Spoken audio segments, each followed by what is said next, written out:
which is probably a good thing that's not on video. I do not have a specific scripture for today, so there's a reason. I'm not being, bad. I'm not the bad preacher today. I'm going to try something different. So for those of you out there in, internet world, do not sit there and critique every wrong thing I say in this, and don't tell me how many mistakes I've made. You can all deal with it. I'm going to try and present David. So if you want to go and you want to pull out your scriptures, and that's why I'm telling them they can't do this to me, and read it when you get home. 1 Samuel 16 through about the first of chapter 20. Now you understand why I'm not going to read it all. But I wanted to do something a little different for a couple of weeks here, and I'll tell you why. The lectionary has bits and pieces of the story of David, which is fine, except I don't like doing bits and pieces out of somebody's life, like a person like David, or David is a lot of fun, okay? So I want to wrestle and give you David. So you get the first part of David this week. God willing, I don't screw this up terribly. For once, I actually have notes. See? I actually have notes for the first time in a very long time. We'll see how well I do with them. David.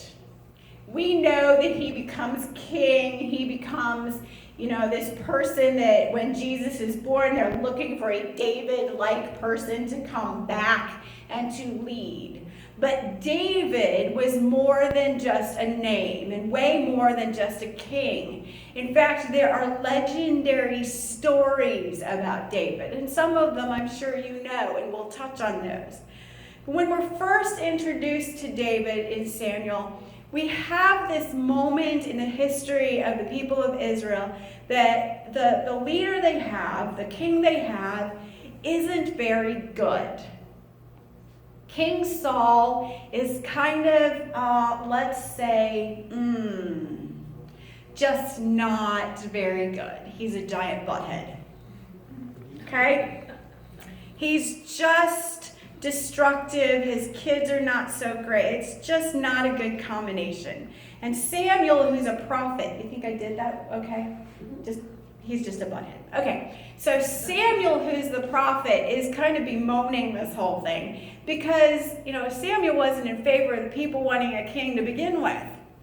And so God says to Samuel, stop moping. I've got a plan. I want you to go out and meet this family. So Samuel goes out and he meets this family. And the father brings all the sons in, one after another. Hey, that's cool. And each son comes in and the message from God to Samuel is, no, not that one. Not that one. And eventually Samuel says, you have another son. Well, the father is like, well, yeah, but, he's the youngest. He's out in the fields with the sheep. Kind of astonished, like, what the heck would you want with him? Call him in here. I want to meet him. So they call David in.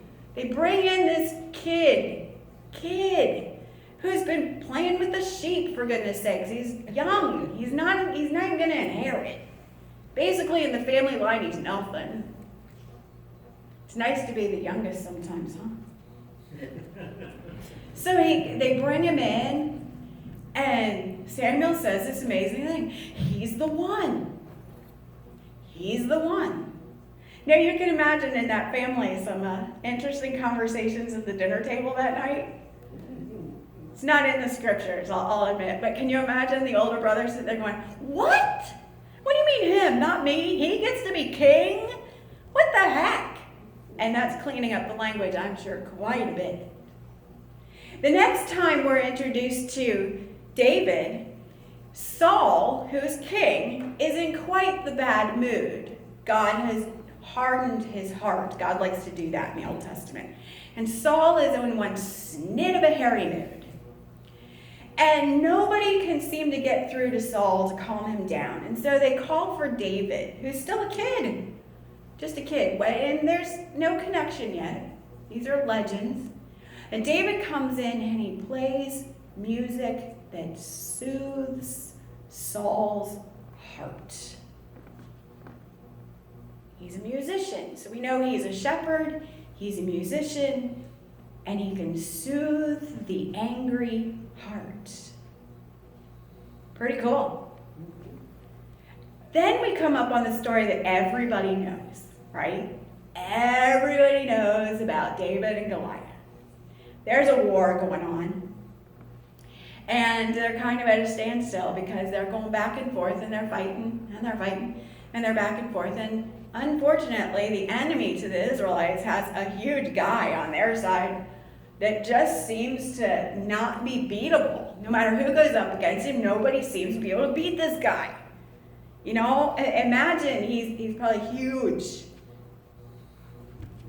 Way taller than I am. Huge. I don't even think I can give you a good physical description because in my body space, I am way too little to be near this guy. So this guy is mammothly huge, and nobody seems to be able to beat him. And I imagine David as this little thing, probably smaller than me, you know? Probably this little thing. And he comes up, and you can imagine everybody's going, what the heck? Really? This little kid? What's he gonna do? He grabs stones. What the heck are you gonna do with stones? I mean, really? And he puts one in his slingshot and he takes Goliath down. Kaboom! Remember the thunderstorms the other day? Anybody have the thunderstorms where your windows shook and the floor of the house kind of shook? You can imagine when Goliath hits the ground, it goes kaboom, that the ground shook because he was that kind of big guy. And this little guy is standing there and he's taking him out. And you can hear as the crowd just erupts in excitement and joy. And yes, we won! The little guy finally took out the big guy and we're supreme. The war is over. We did it. And Saul hears about it, the king, and he wants to know, who is this kid? But even better than that, Jonathan, who's Saul's son, he hears about him and he goes, who is this guy? And they become best of friends.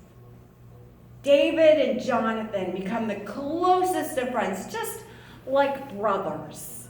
So the king's son and the future king, the replacement, are the best of friends, absolutely best buddies. And everybody's talking about David. The towns are just abuzz about David. You can imagine this doesn't sit well in Saul's heart. And his heart just grows darker and darker and darker as everybody talks. Now there is a brief moment in there where Saul decides, you know, I'm going to keep him closer. He can marry my daughter. But as his heart grows darker and darker and David's popularity rises, you got to remember, I mean, David's just a kid. He's a humble, sweet, lovable guy. Everybody likes David. Saul's heart just gets darker and he manipulates it so they don't get married. There's some other marriage conversations and there's another daughter. But this relationship between Saul and David and Jonathan, this triangle, it's gotta hurt. Watching your own son be closer to this guy than to you. And this guy is popular among absolutely everybody in town. Saul gets so angry with David, he tries to kill him. He tries to kill him. David gets away. He escapes. But you still got that moment and this tension that rises between David and Saul, Jonathan and Saul. What's going to happen? How's this going to play out? Who's going to end up being what? Who's going to live? Who's going to die? Who's going to... Tune in next week for part 2. No, really. Turn in next week for part 2.